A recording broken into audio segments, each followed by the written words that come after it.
So there, a look at the tail of the tape. BAXODIR Jalolov, 5 years younger, 16 centimeters taller, because according to my measurements, unless he's shrunk, Spencer, he's 201 centimeters tall, and a considerable advantage in weight as well. Referee Mr. Sergei Zhurkin with the final instruction.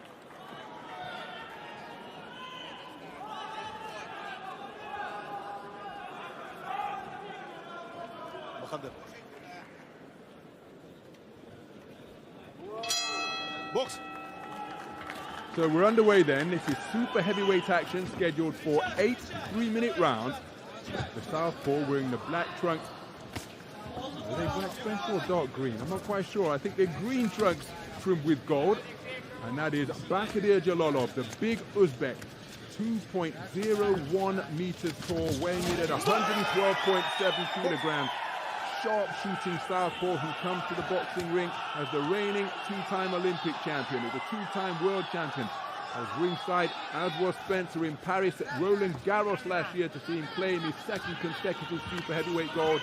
And at the conclusion of that tournament, which was the final day of the Olympics, if you remember, Spence, he emulated the gesture of his fellow Olympic great Mian Lopez, the 5-time Olympic wrestling champion from Cuba, who placed his boots in the middle of the wrestling circle. The big Uzbek BAXODIR Jalolov placed his jersey in the middle of the Olympic boxing ring beneath the lights at Roland Garros at the Court Philippe Chatrier, suggesting that he may well have called time on the 3-round format of his boxing career. Will he now begin to make a run at the top prize as a professional? He's an undefeated pro, Spence, 15 wins out of 15, going the distance for the first time on his return to action in April of this year. And he's facing off against Vitaly Kudukhov, former WSB participant, and he was a national championship silver medalist, losing to Sergei Kuzmin in the national final some 15 years ago. First of multiple titles for Sergei Kuzmin, but that an idea of this man's credentials in the 3-round format. And as you can see, to make up for his lack of bulk and inches against BAXODIR Jalolov, he's bringing the fight to the big Uzbek, but he's picked off by a southpaw bolo left hand, followed by a stiff right jab. Yeah, Kudukhov is going to find it very, very difficult, because he's going to have to close that space. As we know with Jalolov, he's an excellent campaigner, brilliant boxer. That's what took him to win 2 gold medals at different times in the Olympics. We was very fortunate, myself and Ron McIntosh, to be there at ringside in Paris last year and witness something very, very special. He's done nothing wrong as a pro so far, and this is why, boxing out the southpaw stance. He's long, he's rangy, spins off his shots so well. Kudukhov just landed a little shot there. That will give him a little glimmer of hope. But, yeah, it's a good performance by Jalolov, and looking forward to seeing him progress in the professional ranks. One thing we don't know about him is, can he tough it out when it gets late, when you get into those penultimate rounds and the physicalities leave you and it becomes a mental battle? We will find all that out, but he's certainly a big, big prospect. Stop. So closing seconds of the opening round, and there's the bell. And to pick up on the point that Spencer Oliver, the former European super bantamweight champion and my verbal sparring partner tonight, to pick up on the point that he was making, he was back in the ring for the first time since we commentated on him in Paris, Spencer, in April of this year, and he's put Igor Serabutski to the floor in the 3rd round, but he got back on his feet, and Jalolov had to do exactly what you described. He had to tough it out and win over 10 rounds, because remember, he entered Paris as a 14-fight professional, 14 fights, 14 wins, 14 knockouts, so he did tick that box on his return to action in April of this year, his first bout since Paris 2024.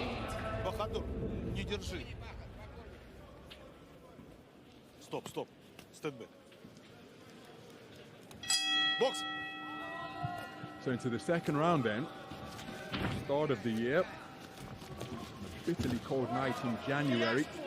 I was in Yerevan at the Karen Demirchan Sports Complex in the Armenian capital to see Vitaly Kudukhov fight against David Chalayan, the World Championship silver medalist from the Belgrade edition in 2021. I was ringside to see David Chalayan, the towering soldier from the Armenian army, box his way to the silver medal rostrum.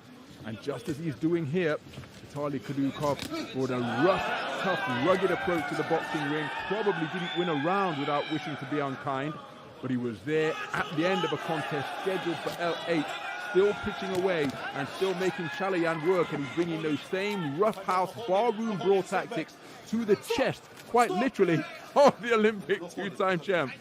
Yeah, you're totally right there, to the chest, or maybe just beneath the chest, if I'm honest.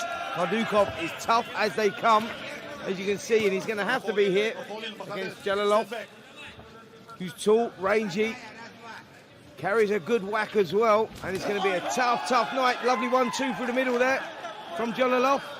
Can he build on that as the right hand goes? And already Kudukhov looking a little one-dimensional, isn't he? They has that quality of being as tough as they come. Mentioned the fact that he fought for the Russian team in the 5-round format of World Series boxing. And of course, things have evolved in IBA boxing since that time. But during that run, he fought against Vasily Levitt, where he lost on a disqualification. That was on the road in Astana. Fought against Eris Landy Savon in Havana in Cuba. Beat Filip Hrgovic over 5 rounds. Lost to Magomedrazul Majidov over 5 rounds. Lost against Clemente Russo in the team final at the XL Arena in London in 2012. I was ringside for that, in the team final of World Series boxing.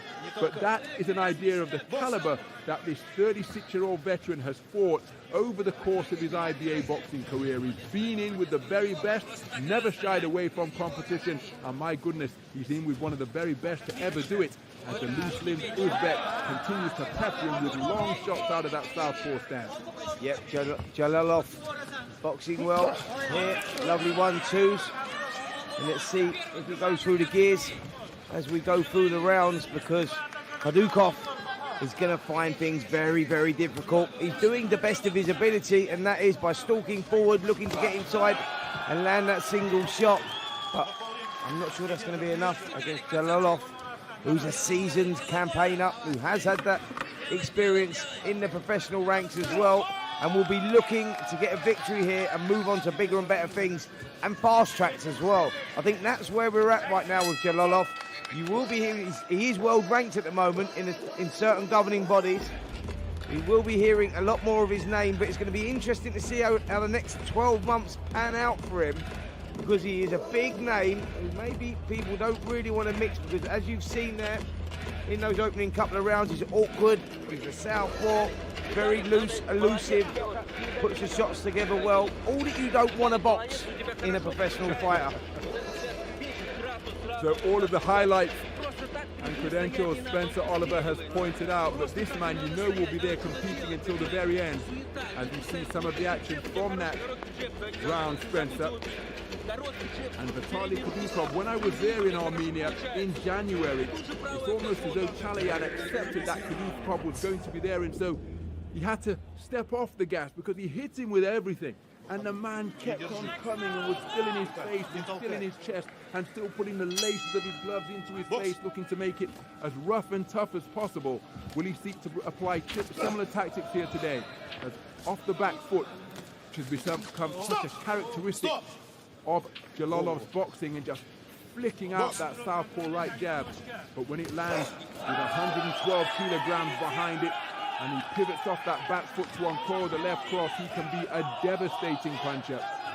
In addition to his global honors, I was there at the Humo Arena in Tashkent to see him claim his second World Championship gold, but you see he's been made to look uncomfortable. And just as we said, Spencer, forearms, laces, heel of the gloves, everything going into the face of Jalolov from Kudukhov. Yep, welcome to the professional boxing ranks. If the referee's not going to pull you up on it, you're going to get away with it. It's called the fight game.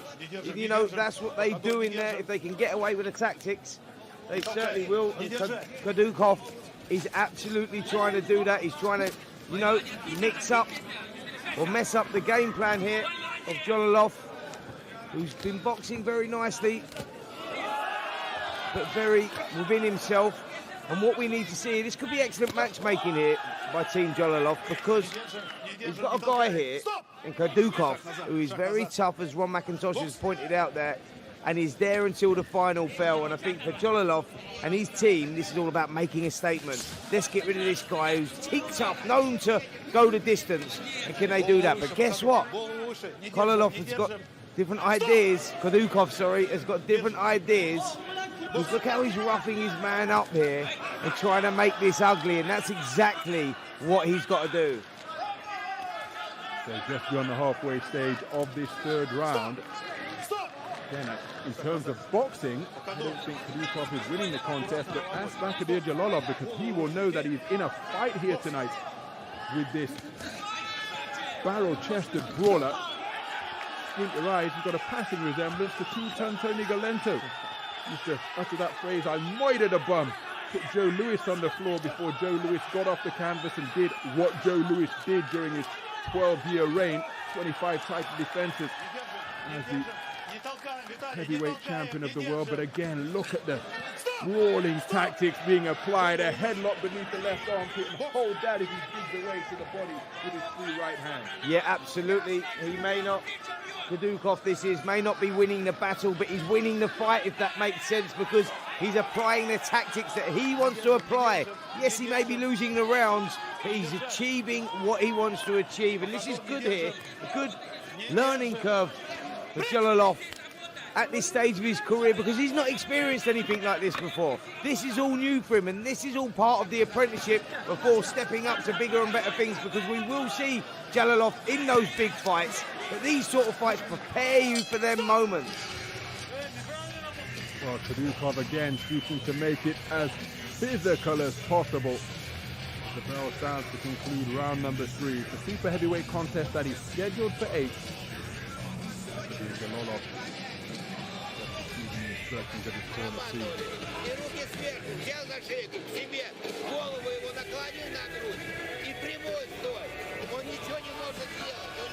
That's one of the hardest coaches in Olympic-style boxing there, waving that towel, Spencer.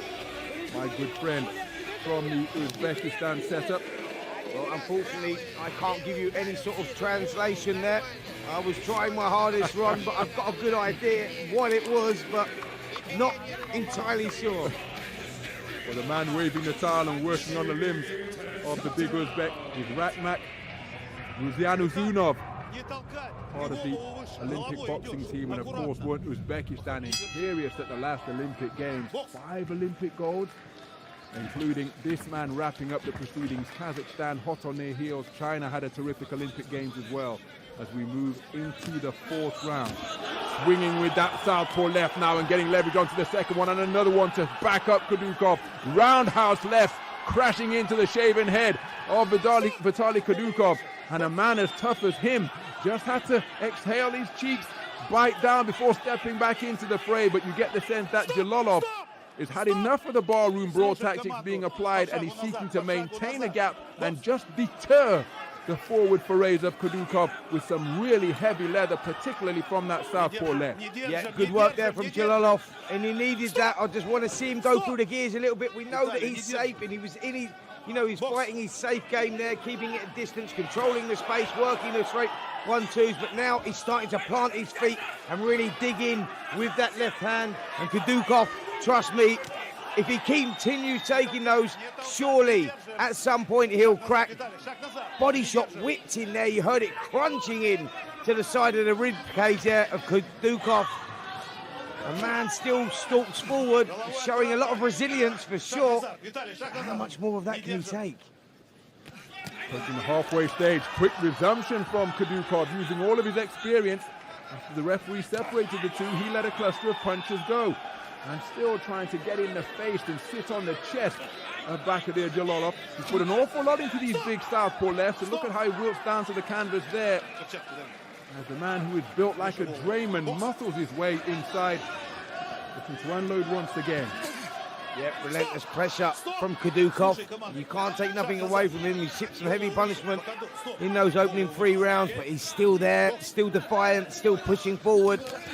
And there you see him landing a couple of shots. And I'll tell you what, Ron, this could get quite interesting if Jalolov is taken into those final few rounds And where I said to you, he hadn't been tested, to that extent. What I'm saying is, yes, he went the 10-round distance last time out, but this is a different kettle of fish. What I'm saying is, I want to see him tested as in push, having to dig deep. A bit like, when Lennox Lewis boxed Ray Mercer and you saw him fighting down on the gum shield and you go, he's really questioning himself and finding that character within himself. This is the type of guy that could cause Jalolov those sort of problems, if that makes sense.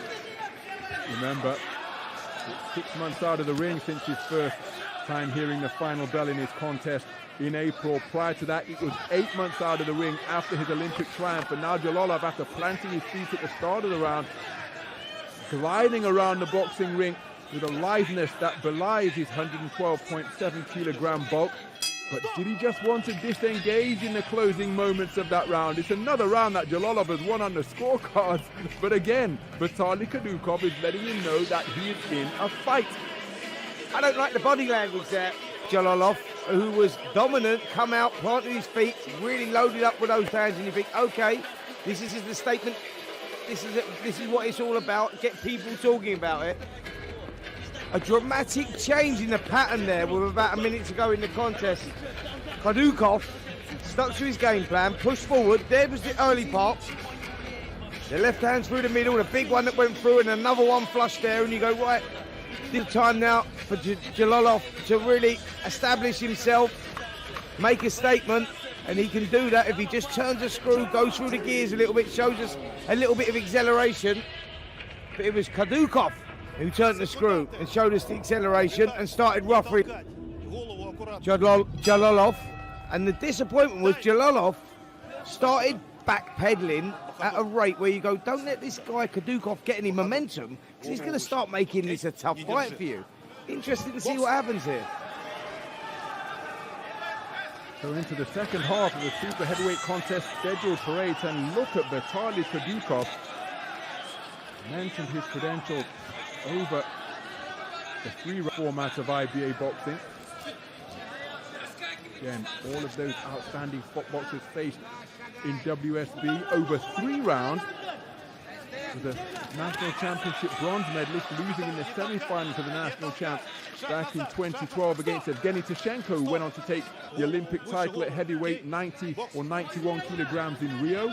Faced off against Jai Opataya, Maxim Babinin. So again, he's not any respecter of reputations. And again, Jalolov giving the impression that he's trying to nick this here. He's got a cannon in his southpaw backhand, but he's flicking out pea-shooter jabs while trying to glide around the boxing ring, because to uncoil a southpaw left like that takes a lot of energy. And remember, he's had just 1 fight in 14 months since the Olympics prior to this outing here tonight. And ring rust, despite no matter how well you work in the ring, that absence from ring activity can really drain your conditioning. As a right hand and then a shot on the canvas from Kudukhov. After Jalolov was wilting down to the canvas again, and he's been docked a point for failing to heed the instructions. But make no mistake, at the halfway stage of this 5th round, I think Jalolov was hurt by a shot before being clocked while he was on the canvas. Yep, I agree with you, Ron. It was a massive turning point there from Kudukhov, who is really growing in confidence here. Got some great momentum around him. And Jalolov, the body language is not great here. He's on the bike, he's trying to survive, and you nailed it when you said it. He's trying to nick this. He's trying to nick that, and that's not good enough when you're a guy with the background that he's got, and 2-time Olympic gold medalist. You need to make a statement against these opponents. They're there for you to blow away, and if you can't do that, that's alarm bells ringing. So we've had 2 point deductions in this round. One against Vitaly Kudukhov for hitting Jalolov while he was on the canvas after he took a knee. And then Jalolov for excessive holding. He's breathing through a mouth that's open, showing the movement that is one of his assets as the 2-time Olympic champion and 2-time world champ. But look at how he's being roughed up on the inside. Jalolov, absolutely no respect for the reputation or accomplishments of this man. And Jalolov, well, he's breathing through a mouth that's open, and his body language looking rather negative here as he's accepting these rough house tactics from this little bruiser from Russia. You know what? He's not giving off good signs here. He's not giving off good vibes here. It doesn't look like he's comfortable even being there. He's at that moment where he's questioning himself, Jalolov, a lot. at the moment. You see him, the body language is not great. He's tried to get on his toes. He's tried to find something from somewhere, but fatigue is definitely setting in. The punch power seems to have gone, and what a round there for Kudukhov. Very disappointing. Look at the body language here, Ron. Had to drape the top rope after a weary-legged walk back to his corner, and he really is feeling it. And that hardest working coach in IBA boxing is going to have to really pull out all the stops to try and revive his man now, because once again Rakhmat Ruziazunov is working overtime with that towel. And what messages will be coming from the perimeter fence? I don't think this is instruction. I think this is inspiration. Talking about digging deep, accessing your reserves of energy, because BAXODIR Jalolov, the two-time Olympic champ, the two-time IBA world champ, I was there when he won the Asian Games in Hangzhou in 2023. I saw him claim the Asian Continental title in 2017 in Uzbekistan. He is under pressure and in a fight here against this sawn-off little buzzsaw of a boxer, Vitaly Kudukhov of Russia. Yeah, well, here we go. I tell you what, that conversation would have been in the corner there, because it's not about the physicalities now, which we know that Jalolov has got, and that's what took him to 2 Olympic gold medals. But now this is about the psychological battle. We see now how mentally strong he is. If he can cut it in a professional boxing ring, we've seen former Olympic champions that haven't quite cut it in the boxing ring because they're not mentally strong enough. Jalolov now, we find that out right now, because Kudukhov is going to test him. He's going to push him. And let's not forget this, Ron. This is not a guy at top level here. This is a guy that's, you know, he's good for opponents like this to test them and see. But Kudukhov here actually fancies this. He thinks he can win this one. Again, when I was ringside in Yerevan in January, this is exactly the type of tactical approach that he brought to the boxing ring against David Chalayan, the 2021 World Championship silver medalist at super heavyweight. But Chalayan was sharp enough after his Olympic exploit to fend off the marauding little boxer from Russia. Jalolov is finding this an altogether more difficult endeavor, and encouraged by success to let go clumping combinations like that is Vitaly Kudukhov, as Jalolov almost turning his back near the ropes on the far side of the ring. Yeah, I'm not sure how much he fancies this right now. He wants to hold, he looks uncomfortable, he looks disengaged here, Jalolov, and I'm telling you, he is coming apart here. He's not showing any sort of mental strength, any sort of resilience at all. He looks like he's falling to pieces. And now for Kudukhov, who's very experienced, he'll be gaining all that, sucking all that energy out of Jalolov. And this is worrying times for the double Olympic champ, because he looks a shell of himself at the moment. Up on his toes, trying to get some dynamism into his work, flicking out a southpaw right jab, which Kudukhov runs into. But again, look at that, it's Jalolov who's having to initiate the clinch, as Kudukhov fighting his way through the commands, a little bit of a forearm beneath the jaw. He won't mind if he gets points deducted, because the manner in which he's going about his work, he gives the impression that he feels he can secure an inside the distance finish here. Yep, he certainly does. He's going for it. He knows he's probably going to need the knockout to win this one. He lost the first 3 or 4 rounds for sure. The 5th round, he might have turned it around, but you've got to remember Jalolov is on home ground here. He's going to really have to win wide on points to get the decision. So closing seconds of the 6th round, and BAXODIR Jalolov is conditioning really being contested here. Look at his legs, he can barely keep his stance. Throws a southpaw left uppercut while wilting back towards the ropes. But again, it's an awful lot of bulk to carry around at 112 kilograms at 6'7" or 201 centimeters.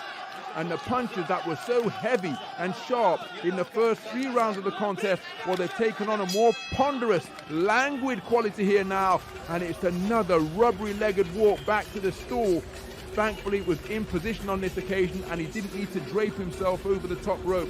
But BAXODIR Jalolov in a real test of soul with 6 minutes of boxing remaining. Yeah, going to be an interesting 6 minutes, isn't it? Here we see round number 6, some of the action. Jalolov trying to keep that distance, keep that space. The jab there, lovely. He landed a couple of nice left crosses through the middle as well. But Kudukhov, he's that guy that's tough, rough, loves having a fight.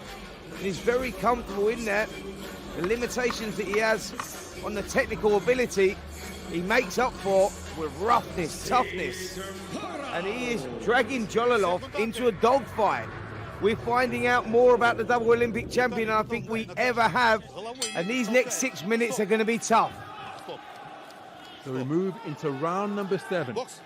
Mentioned the fact that BAXODIR Jalolov was in the ring in April for the first time since his Olympic triumph in Paris, but he's been beset by bad luck during this calendar year.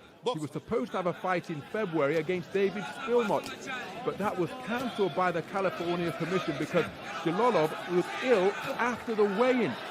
Said it was a minor incident, a condition that he's had since childhood, which gets aggravated when he travels or changes city. As again, Kudukhov in with the forearm, in with the head, and look at Jalolov rubbing his nose. And then prior to that, or later than that, he was supposed to fight on July 26th at the Felt Forum, the Madison Square Garden Theatre. But that bout against Gianmarco Cardillo, the 12-1 and 2 heavyweight, that was cancelled also. So scheduled bouts have fallen through, and now he has got his hands full in a contest which I think he's winning on points. And now he seems to have got his second win because he is up on his toes and flicking out a jab that is maintaining a gap between himself and the on-rushing Vitaly Kudukhov. Has he come through the bad patch? Yep, he was having a bad patch, wasn't he? But he has got that second win. He's up on his toes. But look at Kudukhov. He wants to make a fight of this still. Respect to the man. He's pushing forward and he's trying and he's making it hard for Jalolov, who now does seem to have found a second wind, and that's good to see because he's got some sort of rhythm and spring in his step now. And that was important because there was a moment there, wasn't there, where Jalolov just come to pieces, looked very fragile, not just physically, but mentally as well. And that will give opponents in the future hope for sure, because there are fragilities around Jalolov, and I think they can be exploited in the professional boxing ring. But thankfully, he's got his game back together and looks in control. So a minute remaining in the 7th round, and now Jalolov up on his toes, using all of the space of the boxing ring, making the marauding Kudukhov miss. But Kudukhov still in there, trying to wrestle back the momentum that he established through round 3, through rounds 4, 5 and 6. Particularly in round number 5, which was an incident-filled affair when Kudukhov was docked a point for hitting Jalolov while he was on the floor. And then Jalolov was docked a point for excessive holding in the midst of his bad patch, where he appeared as though he was wading through treacle at times, but he's altogether sharper and more dynamic here. But he's still cutting a rather weary figure deep into the 7th round of a super heavyweight bout scheduled for 8. On the front foot once again, quickening his feet as he seeks to walk him down is Kudukhov. Another forearm to the chest plate of Jalolov. Sharp 1-2 from Jalolov, followed by a roundhouse left, which wasn't sharp, but it did find a target, as did the follow-up southpaw left, and the final bolo shot to land before the bell.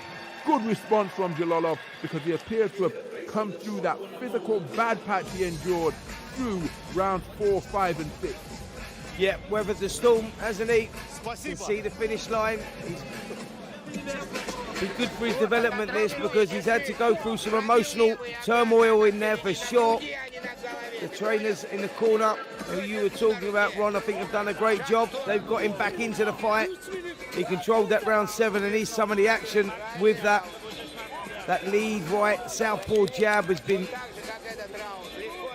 peppering him all night, getting through with some good shots. That right hand, the left hand, backhand has been very effective as well. The one shot I don't like from Jalolov is that lead uppercut that he does, because when he does that, he leans back, leaves his chin exposed, and at a high level, he will be made to pay. Maybe something to work on for Jalolov, but all in all, it's been an interesting fight, entertaining fight, and I think 3 minutes to go, anything can happen. So Spence Rolliver's pointed out, again, continuing to fight on the edge of the rule book is Vitaly Kudukhov, disregarding the referee's admonishments about his infractions and seeking again to just take it to BAXODIR Jalolov and rough him up at every possible opportunity. But Jalolov up on his toes and spearing out a flicking jab, but it's doing damage. It's disrupting the forward advance of Kudukhov, and here he brings that spearing left cross into play before spinning off the line once again. Yeah, impressive stuff from Jalolov. Flicking it out, peppering it out as he has been doing, but Kudukhov, that's all I'm impressed with. This guy, he's like a little tank. He's walked forward, he hasn't been disheartened, and he's giving it a real go, making a real contest to this one. This is what I don't like from Jalolov. The way he looks so fragile on the inside, he's happy to get his head lifted up and he wants to complain to the referee. The way that he's pushed down on the floor so easily as well. It feels like there's no physical presence there. You know, what you need as a heavyweight to become world heavyweight champion, you need all those attributes. It's okay, all that fancy stuff and spinning off, but I need to see some dog in you as well. And I've not seen that in Jalolov tonight. Wilting down towards the canvas once again. Kudukhov leaving his head in there, just letting Jalolov feel him. You're on the halfway stage. Jalolov looking for the counter left bolo uppercut once again, only to find Kudukhov living in his chest. And again, Jalolov has got to show, Spencer, as you've been pointing out, that he's not that guy who's only a slick boxer, but he does have that innate toughness and mettle that's necessary. And I'm not questioning whether he has it, but he has to demonstrate it against a little barroom brawler like this. I want to see some physical presence. I don't want to see him getting manhandled around the ring, because that's what's happening here.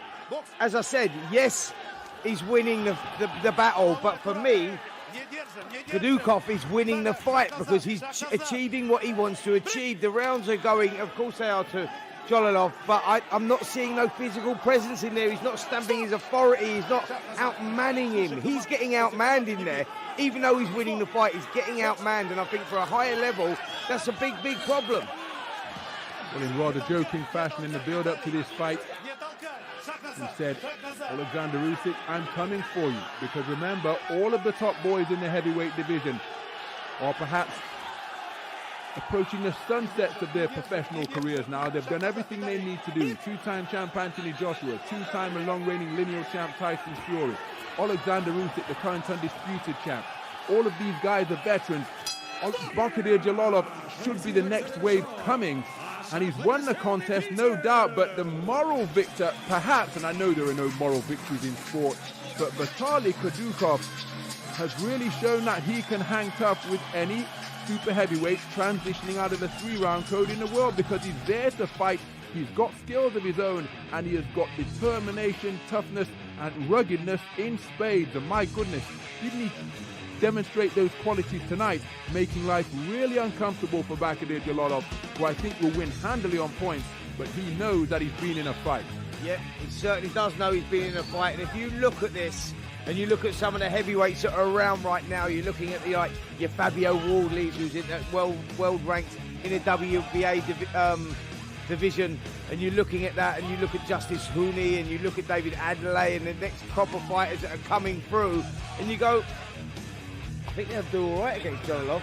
You know, Jalolov was the guy that you're talking about going, will he make that transition? Has he hung around too long in the amateur division? Well, the answer may be yes on that evidence that we saw tonight, because if he's in a dogfight, and someone like Adelaide will put him in a dogfight, by the way, see how he would cope with that. And in stark contrast to that, a man who didn't hang around, didn't have even a single senior 3-round bout in the vest, is Moses Atama, and he's flying up the ranks in the heavyweight division after his 1-round stoppage victory over Dillian White last time out. He's scheduled to fight in December, and there we have opposite ends of the equation. All of the IBA accolades, the Olympic accolades for BAXODIR Jalolov, but the momentum is with Moses Atama, who is flying through the ranks at present. Absolutely. I mean, look, there's a number of heavyweights you can mention out there. A Jagbas has come to mind. You know, Frankie Sanchez has come to mind. Even Martin McConey, Ajit Kabayel. You go, you know, if this guy's talking about calling out Alexander Usyk, then you've got to make up some ground, and you've got to go through your fighters like Fraser Clark, like Fabio Wardley, like, you know, Justice Hooney. I put my money on all of those on the performance like that against Jalolov, because I go, yes, he won the fight and he looked stylish at times, but there was a fragility around him that I didn't like. He had no physical presence around him. He was getting ragdolled on the inside by the shorter, yeah, very strong guy, but I'd like to see more. Озвучен судейский вердикт Аплодисменты этим парням! Итак, по завершении 8-раундового боя обратимся к судейским запискам. Первый судья 77-73, второй судья 77-74 и третий судья 78-72. Таким образом, единогласным решением судей одержал победу и остается не знающим поражений богатырь. Большой успех! Jalolov! So, BAXODIR Jalolov, just his second fight in 14 months since the Olympic Games, remains unbeaten outside of the best of IBA 3-round style boxing. A unanimous point decision victor over the veteran Kudukhov.